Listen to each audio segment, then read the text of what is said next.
Ahora sí, iniciamos con el programa más emprendedor de la Radio Nacional. Les saludan sus servidores, Melissa Molina Medal. Y David Aymerich Salas. Ya vamos a iniciar entonces de lleno con todo lo que es el programa del día de hoy, que va a estar bastante interesante. Y nada más comentarles antes ya de presentar al invitado, es que les comentaba antes de la pausa que ellos muy amablemente nos trajeron un paquete, un regalo, entonces ya casi les vamos a comentar de qué trata, para que nos manden reportes de sintonía al WhatsApp o también consultas que tengan con los temas que vamos a ir desarrollando el día de hoy. 8666-8916 es el WhatsApp, Pyme Radio, el Facebook y también el Facebook del Ministerio de Economía, que es Make Costa Rica. También por esas vías pueden entonces ustedes hacer consultas. Excelente. Bueno, tenemos a Alejandro Trejos, él es socio de BDS, Asesores de Costa Rica, a quien le damos la bienvenida, Alejandro. Buenos días, David. Buenos días, Melissa, y a todos los radioescuchas. Excelente. Les comentábamos antes en la primera parte, Alejandro, que últimamente, a raíz de lo difícil que hace o se hace a veces el hecho de poder sacar con rapidez tanta demanda, tanto trámite judicial que hay en las cortes, y a veces, bueno, ahí se dura años, ¿verdad?, en poder sacar algún caso. Últimamente se ha puesto muy de moda, además de que ya prácticamente vivimos en un mercado global donde todos los días hacemos negocios con gente de China, con gente de Estados Unidos, con gente de la India, con gente de Canadá, etcétera, etcétera. Pues buscar una alternativa cuando se dan aquellas pequeñas diferencias entre socios, entre partners, entre proveedores, etcétera. Y nace, si no me equivoco, creo que es en los Estados Unidos, un sistema que se llama Resolución Alterna de Conflictos, mejor conocido en español por las siglas del RAC. Resolución Alterna de Conflictos, pues tiene varias variantes, varias formas de resolverse. Cuéntenos un poquito. Claro, David. De hecho, bueno, como lo señalas, en nuestro país, por ejemplo, una demanda laboral sí es un proceso que tarda su tiempo. Los dividimos, de hecho, en dos tipos de juicio, dependiendo del monto que está siendo, digamos, discutido a nivel judicial. Hay juicios, digamos, de menos de 5 millones de colones, que llamamos los de menor cuantía, que esos usualmente tardan un año y un poquito. Y los de mayor cuantía, que son juicios de más de 5 millones de colones, que eso puede durar 4, 6. En nuestro caso tuvimos un juicio que duró 14 años en terminar. Entonces imagínate una empresa, un trabajador, ¿verdad?, invirtiendo todo ese tiempo, pues, para efectos de resolver una situación que se pudo resolver mucho antes. Efectivamente, los métodos de resolución alterna de conflictos, pues bueno, no es otra cosa más que utilizar vías distintas a la judicial, distinto a un juez que sea el que resuelve el caso.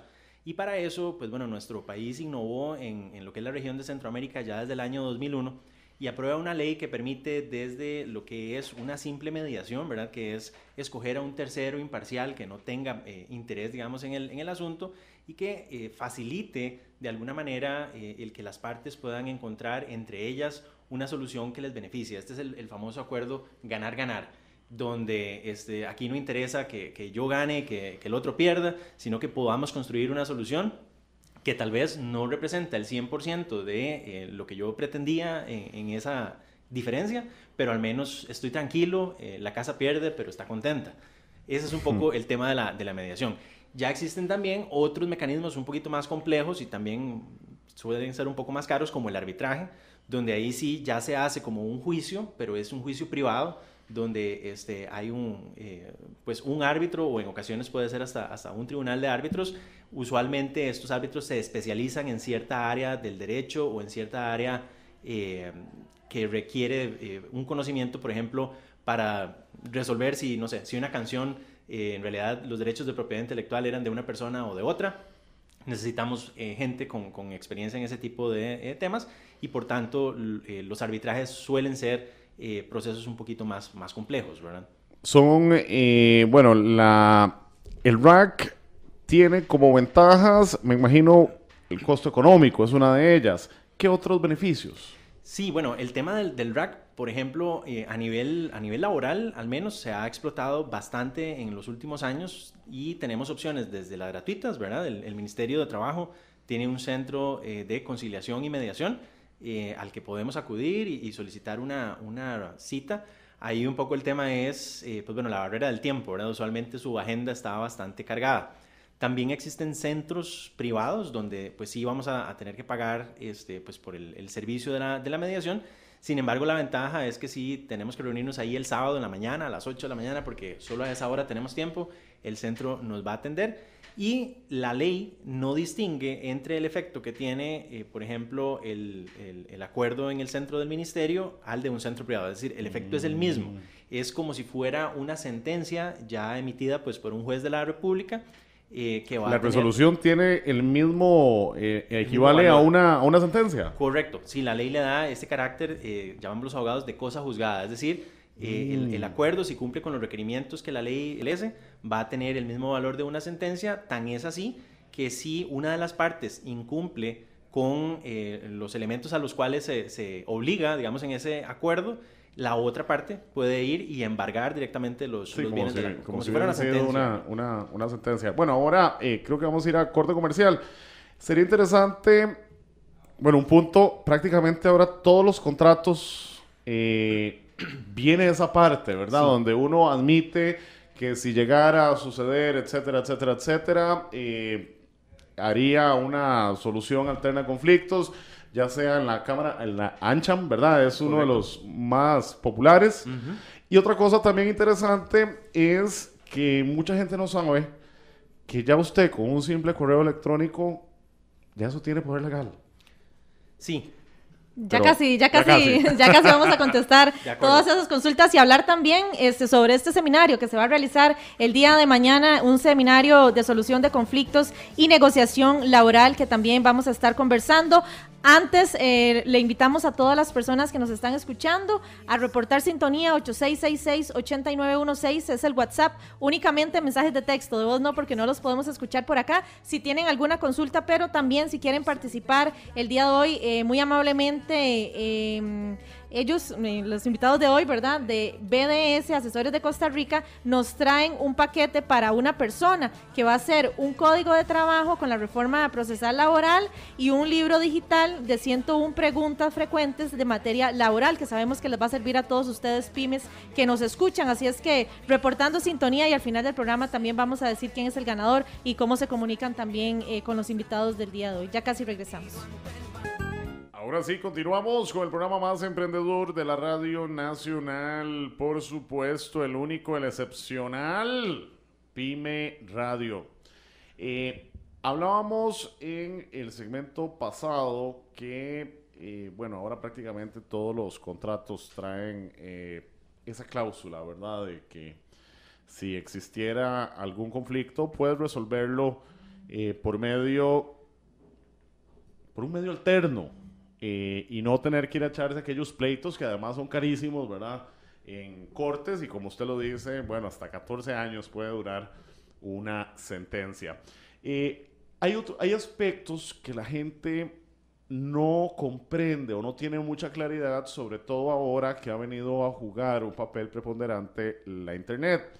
Por ejemplo, la gente no sabe que si yo a usted le pido por medio de correo y yo le digo, Meli, tráeme, qué sé yo, 15 pares de zapatos, ya eso prácticamente tiene un sustento legal, ya eso tiene prácticamente un contrato. Expliquemos un poquito cómo funciona, por ejemplo, lo que ponemos en correos electrónicos a los proveedores, etc. Ahora con tanta tecnología, ¿verdad? También los celulares que tienen, ahora muchas pymes también se manejan por WhatsApp, ¿verdad? Entonces también ahí queda todo en evidencia. Ahí queda todo. Sí, claro, Melissa y David, bueno, sí, de hecho, pues ha habido durante ya bastantes años una discusión a nivel de sentencias, a nivel judicial, respecto a, bueno, cuál es la validez como prueba de eventualmente un correo electrónico y principalmente aquellos correos que son obtenidos tal vez por medios un poco a la fuerza, ¿verdad? Donde tal vez La idea cuando yo escribí ese correo, por ejemplo, era compartirlo con Melissa y de pronto no que David entrara a la fuerza al correo de Melissa y después lo sacara por ahí queriéndomelo sacar en cara, digamos, o generar algún tipo de obligación para mí. Por ejemplo, en materia laboral, la discusión ha sido, bueno, si el correo se escribe con la dirección de correo de la empresa, con el servidor de la empresa, bueno, esos son herramientas de trabajo, entonces uno podría pensar que la empresa es la dueña de lo que es toda esa información. Sin embargo, existen a nivel, por supuesto, de jurisprudencia constitucional, límites de lo que una empresa, por más dueña que sea del servidor y del acceso a Internet y demás, pueda hacer con esa información, porque existe este principio, digamos, de lo que es la privacidad de las comunicaciones. Entonces, sí es cierto que el correo puede terminar utilizándose pues como un eventual medio de prueba. Sin embargo, un poco la limitación va a ser la forma en que ese correo, digamos, fue obtenido. Porque si se utiliza un medio de fuerza, se hackea, digamos, una cuenta. Pero si, por ejemplo, es qué sé yo, es un proveedor, yo soy un importador, usted tiene una fábrica en China, y el correo me lo está mandando usted a mí, diciéndome que ahí van los contenedores. Eso yo sí lo puedo utilizar como prueba. Correcto. Ahí es una comunicación entre dos partes, ¿verdad? Y es una de las partes la que está utilizando la conversación para efectos probatorios. Por ejemplo, en materia laboral, un tema que va muy de la mano es el uso de las redes sociales y hasta qué punto pueda generarse algún tipo de responsabilidad por los comentarios, las fotos, las publicaciones que una persona pueda hacer. Y evidentemente, si nos vamos al Código de Trabajo, que es de 1943, no nos vamos a encontrar absolutamente ninguna regulación sobre el tema. ¿Qué puntos están ya caducos y qué cree usted, Alejandro, que es necesario incorporar en un eventual nuevo Código de Trabajo? ¿Qué aspectos se han quedado ahí como en el aire? En el aire, gracias. Claro. Bueno, un poco el problema, yo creo que la mayoría de empresarios afrontan en nuestro país es que desde hace ya bastantes años Costa Rica ha entrado tal vez a competir en un mercado internacional por cierto tipo de inversiones, una inversión pues un tanto especializada, tecnificada, y que las empresas que terminan instalándose en el país pues vienen tal vez con la idea de que van a poder trabajar 24 horas al día, 7 horas a la semana, dar soporte, por ejemplo, a otros países con en otras zonas horarias. Que a veces están en China y Correcto. De hecho, ¿con quién era que estaba conversando un día de estos? Y me dijo, es que yo trabajo por una empresa en China y yo soy el único que está aquí, entonces todo el mundo, porque el otro está en Holanda, todo les queda como en el día y a mí me queda la madrugada. Correcto, exacto. Esas son situaciones del día a día en nuestro país y por supuesto, si nos vamos al Código de Trabajo, que al menos en el tema de jornadas, pues cuando se redactó fue pensando en una economía basada en el café, en el banano, pues evidentemente no encontramos la flexibilidad que este tipo de empresas pues quisieran poder implementar y a partir de ahí se generan las famosas horas extra permanentes, el tema de las jornadas ilegales porque así han sido declaradas porque el código no lo permite y situaciones donde tal vez a pesar de que los trabajadores en ese tipo de empresa estarían de acuerdo en laborar bajo otras condiciones, pues nuestra legislación no lo permite. Y si tomamos en cuenta que competimos con pues mercados como, por ejemplo, Panamá, el resto de Centroamérica también, donde muchas veces la flexibilidad es un poco mayor que la que ofrece nuestro país, y no solo eso, sino el costo de la inversión es también mucho menor, pues estamos un poco ahí como en desventaja. Habría que aceitar el código entonces. Sí, de hecho, bueno, esta reforma procesal laboral que entra a regir en el 25 de julio del próximo año, de alguna manera, durante los 17, casi 18 años de negociación que requirió para su final aprobación, en algún momento buscó pues refrescar ese código. Sin embargo, bueno, no se tocaron algunos de los elementos que también se requerían por parte del sector empresarial. Y hoy vamos a tener un código, digamos, en una mitad muy actualizado, muy, digamos, en la nota de las nuevas legislaciones laborales a nivel internacional, por ejemplo, en lo que se trata de derecho laboral colectivo, la relación con los sindicatos. En nuestro país, tradicionalmente, desde que el código se aprueba, y que precisamente se aprueba posteriormente a bueno, todo un movimiento sindical que dio el origen previamente el código, posteriormente la Constitución, y digamos que en el sector privado lo que ha sido el derecho laboral colectivo, el movimiento sindical, ha quedado un poco ahí como congelado en el tiempo. Los vemos de vez en cuando como a nivel de noticias, pero no es tan común como por ejemplo en México, donde es un tema del día a día negociar empresas con los representantes de los trabajadores las condiciones laborales, por ejemplo, que van a regir los siguientes 5 años. Acá eso está como tercerizado. Si mencionamos el tema salarial, por ejemplo, pues bueno, hay una Comisión Nacional de Salarios, que es la que tiene ese cargo de poner, de acuerdo al sector de empresas, al sector de trabajadores y, por supuesto, al gobierno en este caso sobre lo que es la política salarial. En otros países, ese tipo de negociaciones, digamos, es un poco más bilateral y posteriormente tiene el visto bueno del Estado. Entonces, la reforma, de alguna manera, viene a procurar que se flexibilice y se faciliten esas mesas de negociaciones entre trabajadores y empresas, lo cual tal vez en muchas ocasiones se presta como para tratar de tal vez poner un poquito de temor en el sector empresarial. Mire, ahora se me va a llenar estos sindicatos, ¿qué problema? Y ciertamente este temor no debería existir, porque si el movimiento sindical en nuestro país evoluciona como, por ejemplo, en algunos países de Europa, tenemos ejemplos donde empresas privadas han sido más bien salvadas por el sindicato, porque en momentos de crisis económicas el sindicato se ha convertido en el socio de la empresa y con tal de proteger los empleos de los trabajadores a quienes representa, se han aceptado situaciones como, por ejemplo, rebajar salarios, que eso en nuestro país pues sería algo impensable, que una empresa de un día para mañana diga, bueno, vamos a rebajar el 20% de salario en lugar de aumentarlo. Y cuando hay un sindicato que se sienta a la mesa a negociar, ese tipo de acuerdos son válidos porque se parte de que ahí sí existe tal vez una igualdad de poderes en la mesa. Si yo me siento con un trabajador solo y yo soy una empresa de 10,000 trabajadores, de pronto esa relación de poderes como que está un poquito desbalanceada. Bueno. Alejandro, nada más vamos a hacer un espacio porque vamos a tener que irnos a un corte comercial, ¿verdad? Y no sin antes saludar a las personas que nos están escribiendo. También, Alejandro, ahorita nos dicen que si podrían dar los contactos suyos porque este tema es demasiado importante para las empresas. Nos dice otra amiga también que dice que ella estuvo ayer escuchando Pyme Radio también porque estuvo en las charlas y estuvo cuando se hizo la participación de Pyme Radio allá en la Expo Mujer. Entonces dice que está muy contenta de haber escuchado el programa también el día de ayer y el día viernes. Entonces, para participar, 8666-8916, BDS, quienes son los invitados del día de hoy, asesores de Costa Rica, tienen para un radio escucha un paquete que va a incluir un código de trabajo con reforma procesal laboral y un libro digital con 101 preguntas frecuentes de materia laboral. Nos envían un WhatsApp al 8666-8916 y ahí nos ponen sus datos, su nombre y también la cédula. Eso sí, nada más mensajes de texto, no nos llamen ni nos escriban ni nos manden mensajes de audio porque no los podemos aquí atender. Así es que ya casi regresamos con don Alejandro Trejo, socio de BDS, asesores de Costa Rica, con temas de legislación laboral para todas las empresas y las pymes específicamente, que son los que están ahorita en sintonía. Ya casi regresamos. Y regresamos al programa más emprendedor de la Radio Nacional, por supuesto, Pyme Radio.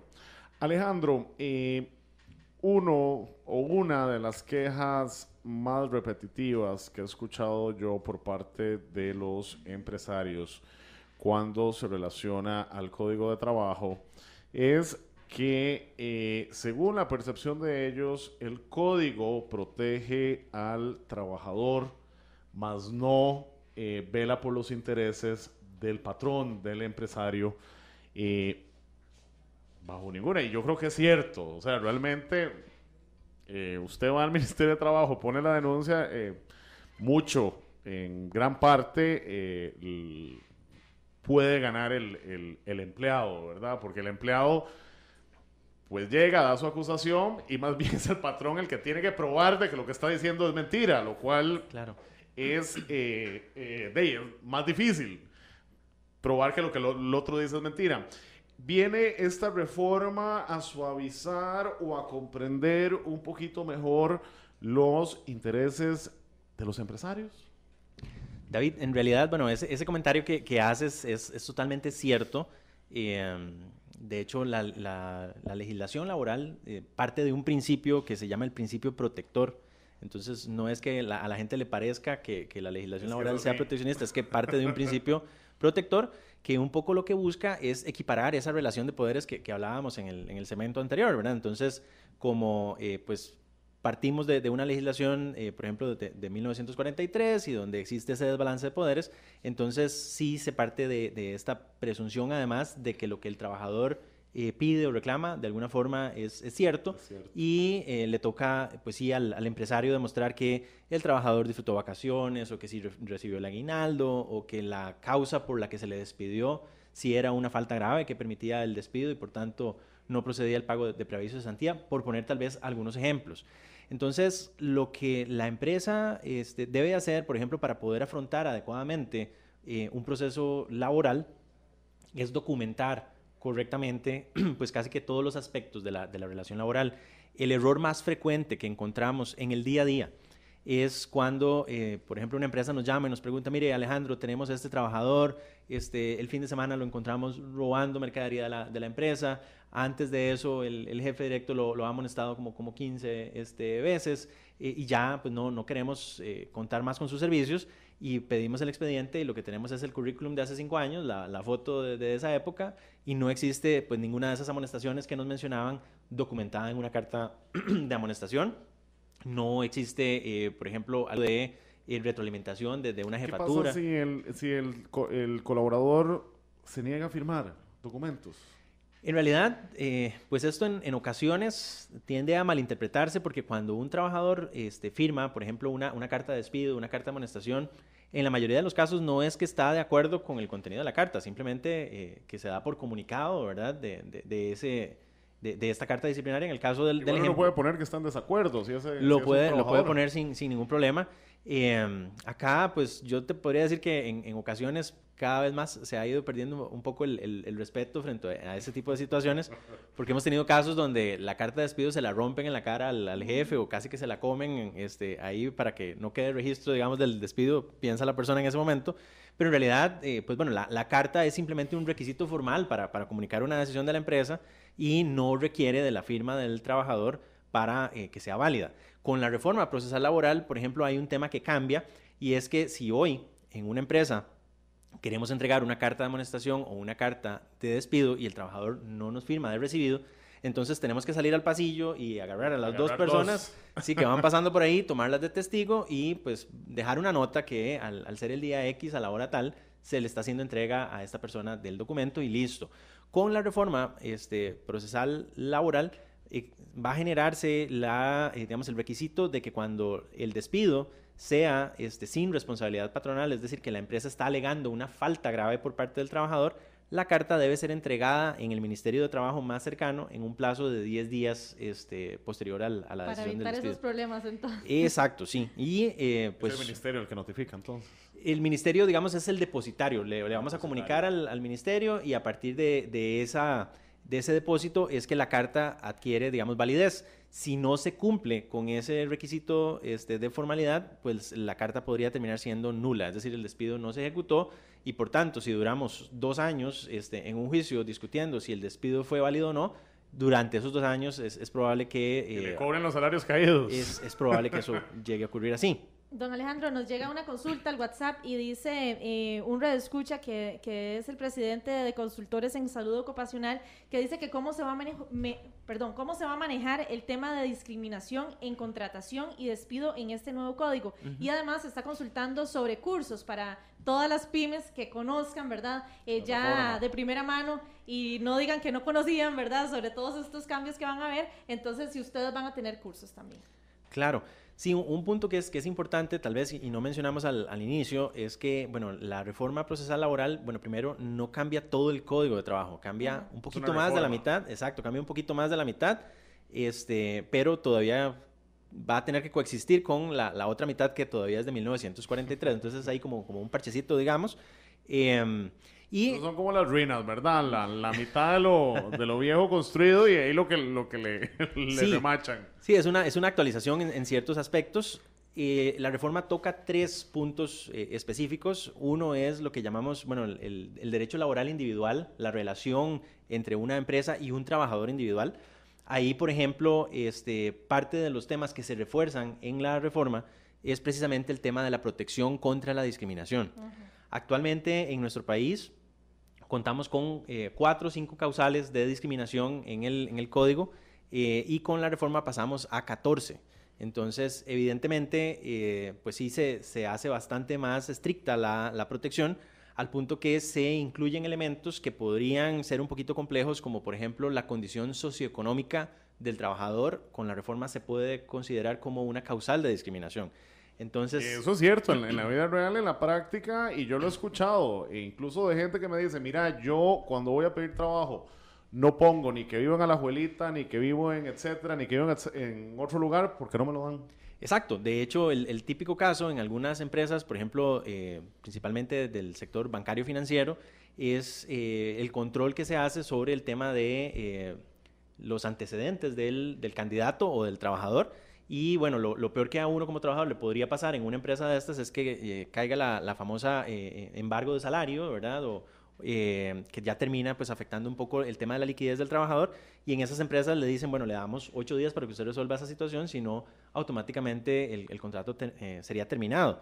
Sin embargo, con la reforma pues surge la posibilidad de que el trabajador alegue que está siendo discriminado o a raíz más bien de su condición socioeconómica, y por tanto pueda en un plazo de 3 días ser reinstalado por un juez en su trabajo. Y ahí entrarían temas de maternidad. Claro, sí, el tema de la maternidad definitivamente pues ya ha estado en nuestro Código de Trabajo presente en el artículo 94, 94 bis y 95, donde pues sí es lo que se conoce como un fuero de protección, es como una burbuja que protege al trabajador de una medida que pueda, por ejemplo, terminar en el despido. Importante en este caso es contra un despido sin responsabilidad patronal, ¿verdad? Dado que si el trabajador comete una falta, pues debe la empresa en este caso ir y pedir una autorización al Ministerio de Trabajo en razón de que se tiene por demostrada la falta cometida por el trabajador. ¿Cuándo puedo despedir a un trabajador sin derechos laborales? Ok, eso es lo que llamamos un despido sin responsabilidad patronal, y las causales, digamos, las conductas por las que yo puedo despedir a un trabajador bajo esas condiciones están en el artículo 81 del Código de Trabajo. Es pues una lista de incisos desde la A hasta la L, y el inciso L, que básicamente muy a grandes rasgos lo que le dice también va a ser una falta que permite despedir al trabajador, cualquier falta grave a las obligaciones derivadas del contrato de trabajo, y queda así de abierto. Pues precisamente es importante que en el contrato escrito uno pueda eventualmente como empresario definir cuáles pueden ser esas obligaciones esenciales del puesto, que en caso de un incumplimiento grave yo pueda terminar aplicando este inciso L. De hecho, no sé si ustedes han escuchado, le vamos a despedir por pérdida de confianza. Eso es lo que le iba a decir. ¿En qué figura sí es posible despedir por pérdida de confianza? Me imagino que robar, obviamente. Claro, esta pérdida de confianza, bueno, si la buscamos de nuevo en ese artículo 81, no la vamos a encontrar. Es una interpretación de este inciso L, y ciertamente uno la va a poder aplicar en cualquier situación donde haya, por ejemplo, un daño patrimonial, económico hacia la empresa, un robo, o en ocasiones no es necesario un robo, sino, por ejemplo, una conducta negligente que haya terminado en un daño económico para la empresa. Una persona, por ejemplo, que de repente se enoja con la empresa y vocifera a través de una red social, ¿se puede llamar pérdida de confianza? Sí, de hecho, bueno, en el artículo 81, por ejemplo, en el inciso A y B, vamos a poder encontrar causales de despido cuando el trabajador acude pues, a una falta de respeto, o a lo que el artículo llama las vías de hecho, que sería la violencia contra, por ejemplo, el patrono o alguno de sus representantes, y a raíz de esa conducta se hace insostenible la relación laboral. Entonces uno podría alegar, por ejemplo, el inciso A y B, y el L, sí, definitivamente ya la relación se hace insostenible y se pierde la confianza del trabajador porque se afectó la imagen de la empresa, se generó una situación, digamos, compleja frente a uno de los gerentes de la empresa. Entonces sí hay que tener cuidado lo que usted postea en Facebook contra su jefe, contra la empresa donde trabaja, etcétera. Ya eso es otro tema, ¿verdad? Porque me imagino que ahora en este nuevo código también tienen que ver muchos temas de tecnología, redes sociales, ¿verdad? Porque ahora eso es un arma de doble filo, ¿verdad? Sí, de hecho, un punto importante, ya que retomamos el tema de las redes sociales, es, bueno, un poco el que muchas veces los trabajadores cuando utilizan estas redes parten tal vez de la presunción que es como hacerle un comentario al oído al compañero que tengo a la par, no, hombre, ¿verdad? Y entonces se intercambian información cuando más bien esas personas deberían tener presente que hacer un comentario en una red social es el equivalente a subirse a un escenario frente a, no sé, 20,000 personas y hablar algo en público. No debería existir una presunción de privacidad en una red social. En una valla, ¿verdad? También sería la Por otra. ejemplo, sí, exacto, en plena hora pico acá en el puente de Juan Pablo II. Correcto. Y pues de ahí hay muchos trabajadores todavía, de verdad llegan bastantes casos como consulta a nuestra oficina, bueno, sí, de situaciones donde un trabajador, por ejemplo, hace un comentario que termina lesionando la imagen de la empresa para la que trabaja. Otro, por ejemplo, se burla de su jefe directo y se le olvida que entre su millón de amigos estaba el asistente de ese gerente que le comparte el contenido y terminan pues convirtiéndose en situaciones que podrían generar hasta un despido.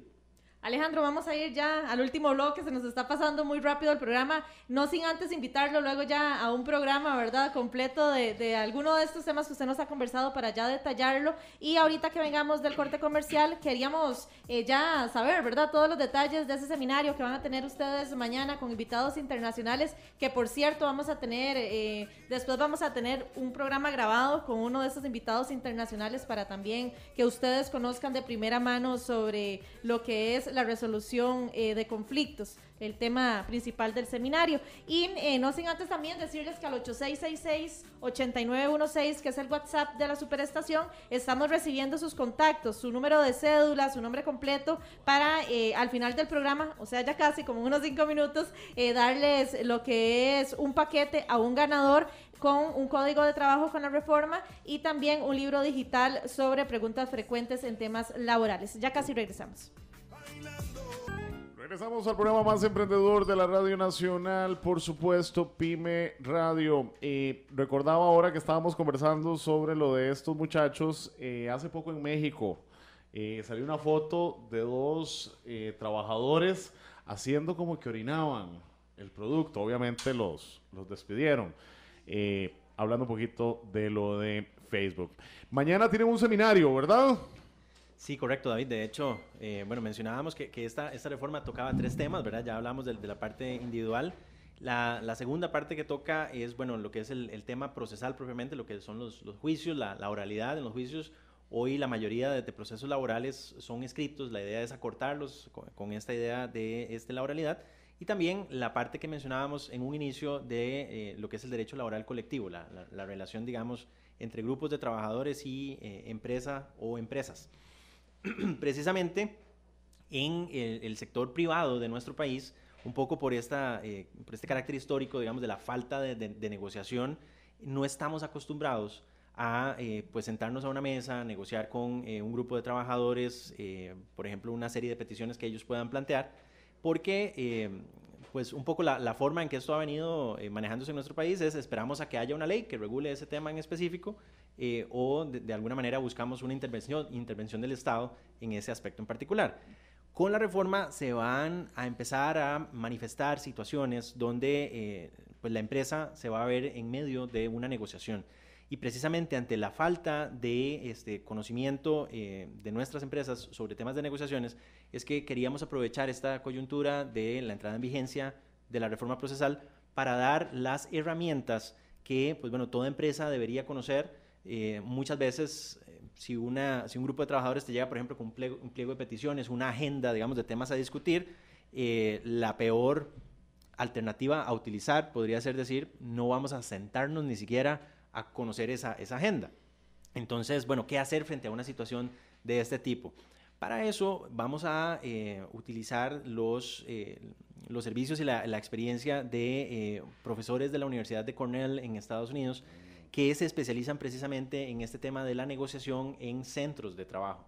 Entonces, evidentemente, a partir de ahí, los participantes van a poder adquirir herramientas para efectos de que frente a una situación que se pueda presentar a raíz de la reforma procesal laboral o incluso sin reforma procesal laboral, pues esa negociación, esa conversación pueda llevarse a cabo con expectativas, digamos, positivas para la empresa y no más bien generar una tormenta en un vaso con agua, ¿verdad? Alejandro, ¿y hay campo para ir mañana al seminario? De hecho, Melissa, bueno, te cuento que ahora conversando antes de empezar, tenemos ya 140 personas y la actividad se preveía para unas 120. Okay. Entonces sí, fue bastante bien acogida la capacitación. Y un poco lo que vamos a hacer a partir de ahí es buscar si por repetir posteriormente la actividad o buscar el apoyo de la tecnología con tal vez un e-learning y ya algo como pregrabado y montado de otra manera. Si alguno de nuestros oyentes está interesado en el tema y le gustaría participar en algún eventual seminario que hagan ustedes, ¿a dónde pueden llamar? Claro, nuestra central telefónica es el 2545-3600 y también tenemos el correo contáctenos@bdsasesores.com. A través... hacen una listita de espera y se llena, ¿verdad? Se puede hacer. Y para los cursos también de la reforma.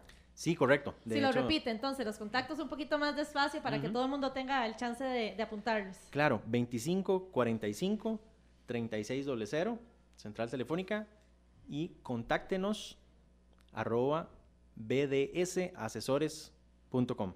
Alejandro, muchas gracias. Ya el tiempo se nos acabó. Nos queda un minuto nada más para decir quién va a ser la persona que se va a llevar este paquete que BDS Asesores de Costa Rica nos trae para una persona que nos esté escuchando y nos haya escrito. Entonces, Chava, ¿quién es el que está ahí? La mano virgen de este programa. El que está ahí en los controles, que nos diga entonces, Chava, un número del 1 al 16, por favor. La mitad del 8. Bueno, aquí está. Maricel Espinosa Montenegro, que dice que, bueno, vea qué casualidad, David, dice que tuve que apagar el radio porque iba para una reunión, está súper interesante, entonces me pidió el número de ellos porque dice que estaba fascinada con el programa. Para todos ustedes, el programa también se sube a eso de las 10:30 de la mañana en el Facebook de la Superestación. Usted lo busca 89.1, la Superestación, y ahí va a estar otra vez el programa completo con don Alejandro para que usted lo pueda escuchar. Entonces, Maricel Espinosa Montenegro, ¿quién es la ganadora? Ahorita vamos a contactarlos también con los representantes aquí de BDS. Muchas gracias, don Alejandro. Gracias, Melissa, y gracias, David, por la invitación.